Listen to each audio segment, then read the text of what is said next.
Hey everybody, welcome back to another reaction video. This one is 11 amazing historical coincidences.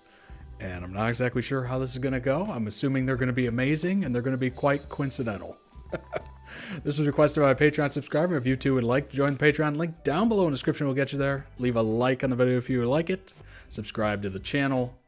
And hit the notification bell if you feel like it. Let's go.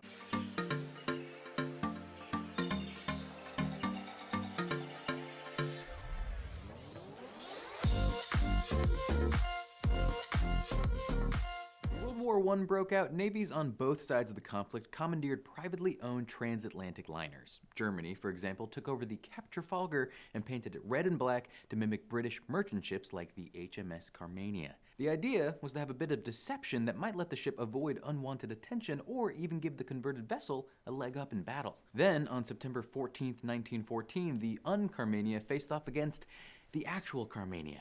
By this point, the British ship had been painted gray, so the ships weren't mere images of each other, but you have to assume the subterfuge wasn't particularly effective.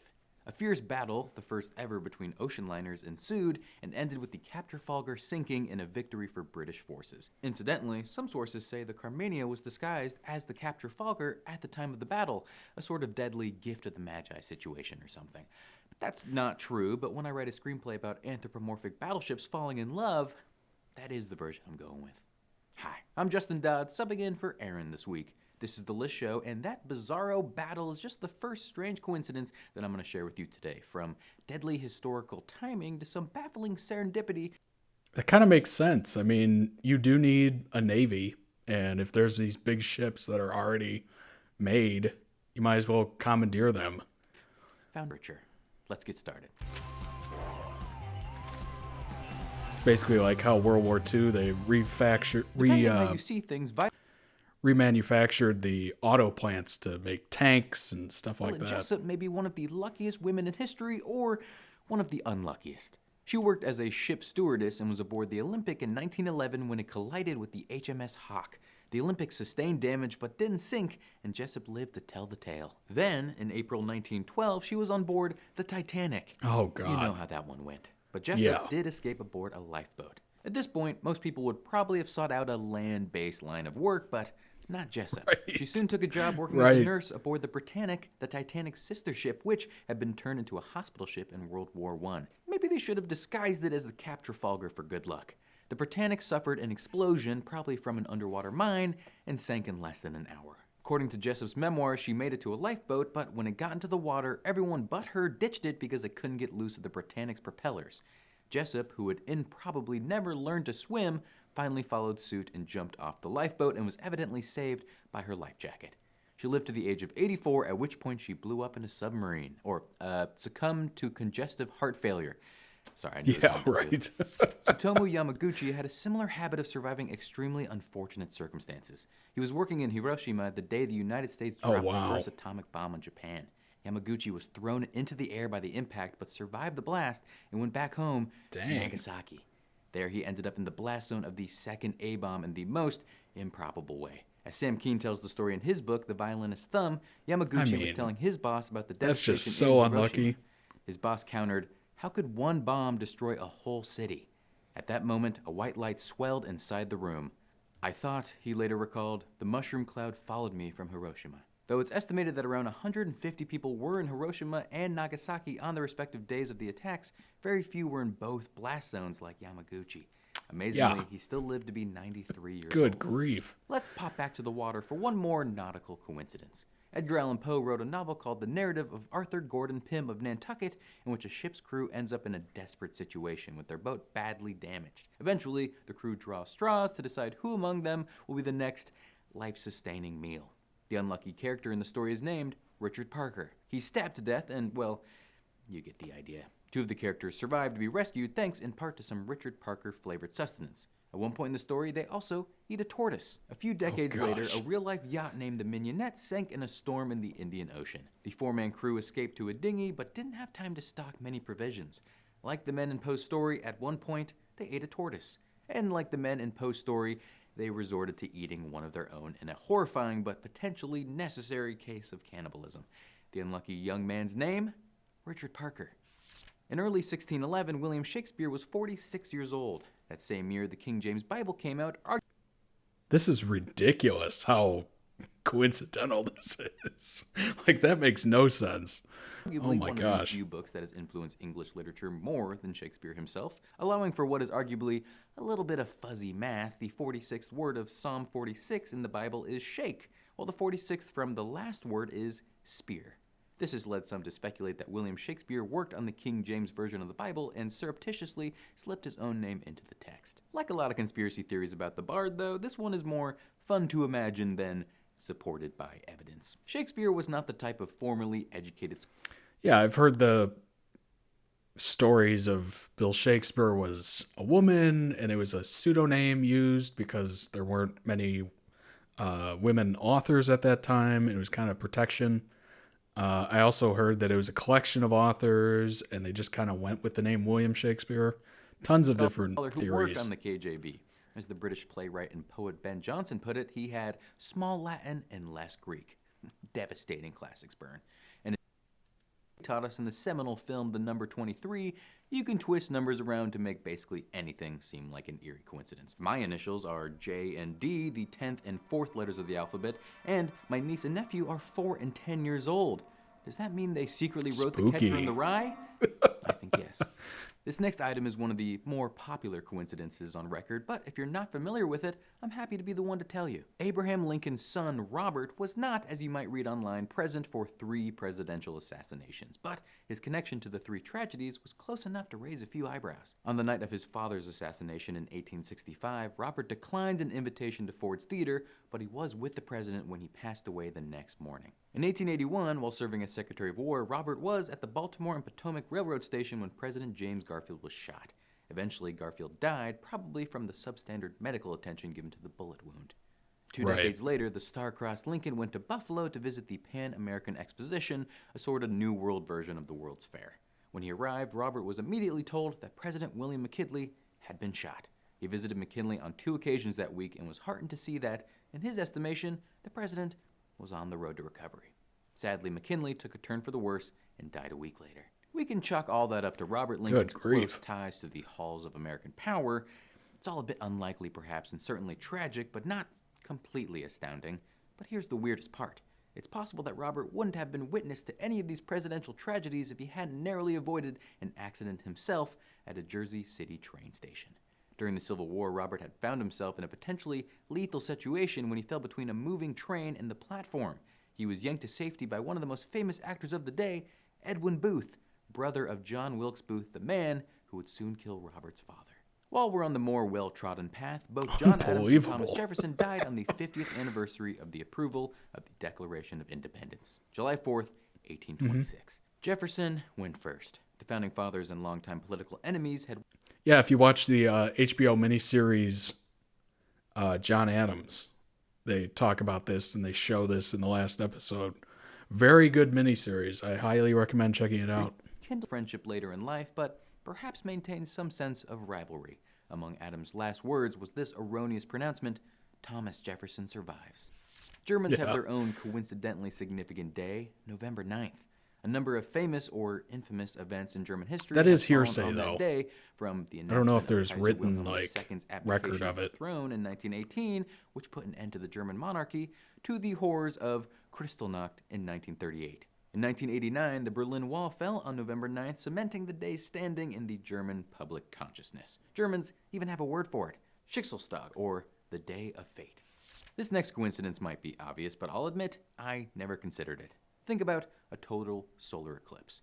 The moon seems to cover up the sun pretty much perfectly. The reason the sun and the moon appear almost identical in size to us is an accident of time and space. As astronomer Mark Galloway said, the diameter of the moon is almost exactly 400 times smaller than the sun's diameter, and the sun is almost exactly 400 times further away than the moon. That all adds up to a really cool sky show whenever a total eclipse happens. But in a few 100 million years' time, that won't be the case. As Galloway told Live Science, the moon is slowly moving away from the Earth at about the rate your fingernails grow, a concept which hurts my brain to think about.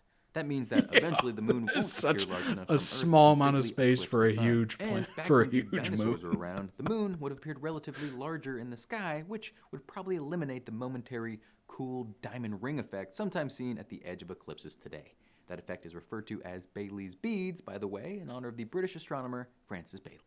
Actually, I gotta think it would be more interesting to see the sun just totally disappear behind the moon instead of seeing the ring or whatever, just completely gone. You'd be like, whoa, what happened to it?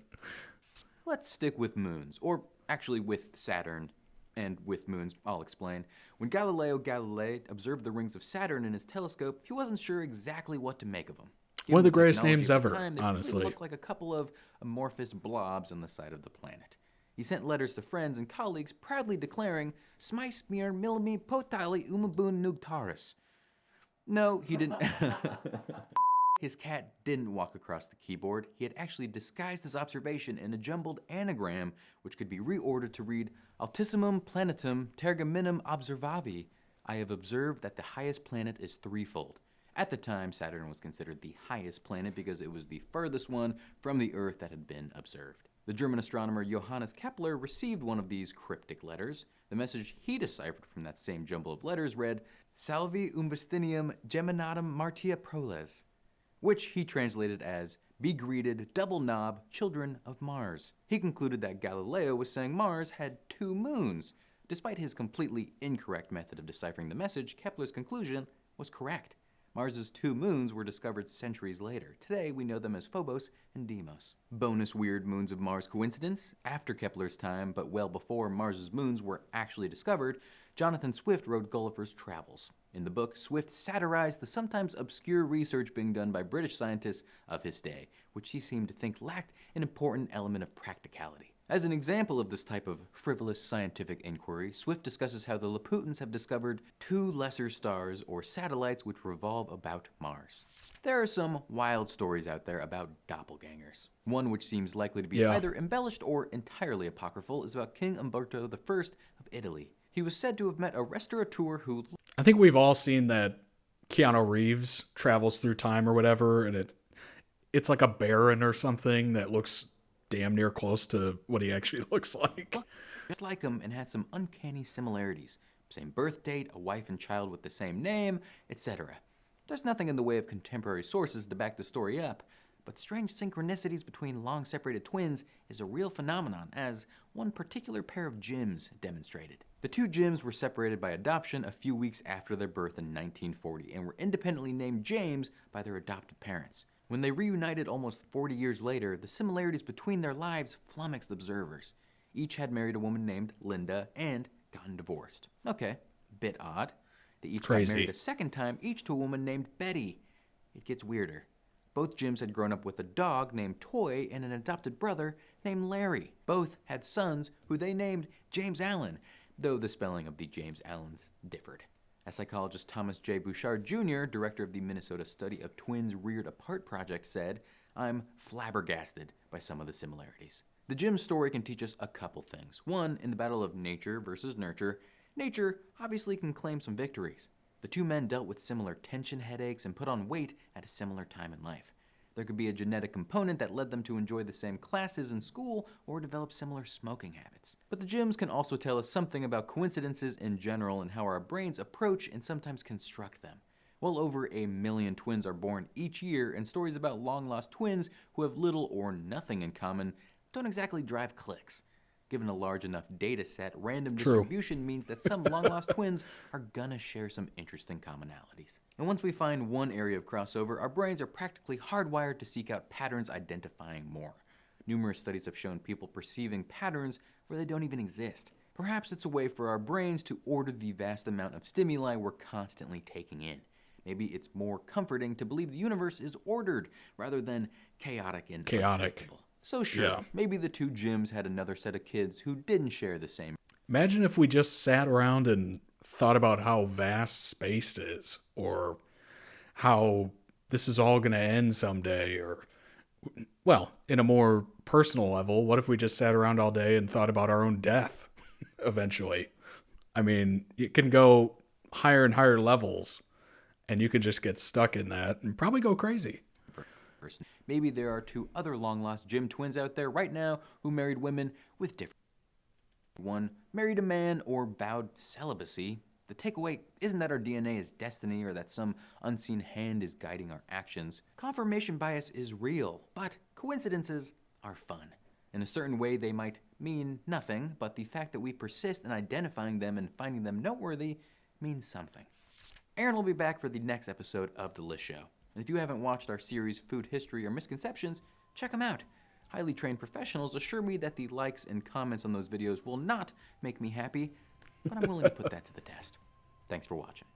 It's really interesting. I mean, when you think about it, and there's some unbelievable theories out there of multiple realities and multiple dimensions, and there could be another you. There could be thousands of other yous in different dimensions doing different things, and maybe in one of the dimensions they're doing exactly the same thing that you're doing. The probability of 2 twins having the same lives after being away forever, greater than 0, right? So it's not surprising that happened, but it is hilarious and coincidental that it did happen. I can't imagine going through the Titanic and then going on another boat. I would never go on a boat for the rest of my life. That would be it. There's no way.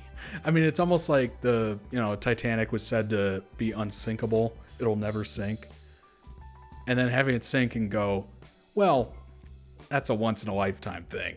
This next one isn't going to sink. No matter what, pattern bias or whatever, the chance of a boat sinking is still there, even if we've already survived one. So it would make sense to just say, you know what, I'm done with boats. I'm just going to stay on land or, not go too far from shore. Or you know what, how about not a ocean liner? How about just a river cruise? I'm going to stick to the river cruises. I've actually been looking into those Viking river cruises. I don't know if you've ever seen those commercials. They go throughout Europe and they're really beautiful looking, and they stop at all these ports in all these different countries or the same country, and it just follows a river. And if the boat ever goes down, you can just swim to shore. It's not as close as you would want it to be, but it's not the middle of the ocean.